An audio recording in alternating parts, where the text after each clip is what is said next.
Kecelakaan maut yang menewaskan Vanessa Angel dan Bibi Ardiansyah cukup membuat sang anak, Gala Sky trauma.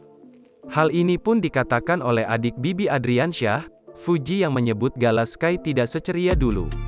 Tak hanya itu, Gala Sky pun disebut tidak mau bertemu dengan orang banyak. Bahkan Gala Sky masih takut untuk bertemu dengan kakek dan neneknya. Tak hanya itu, Fuji mengatakan jika Gala masih tak mau digendong oleh abangnya, Franz, meskipun bertemu setiap hari. Adik Bibi Adriansyah ini mengatakan bahwa Gala mengalami trauma, terlebih belum bisa bertemu orang. Gala juga kerap merasa gelisah saat tidur hingga selalu menangis tengah malam sambil tertidur. Jangan lupa subscribe, share, komen, dan like ya!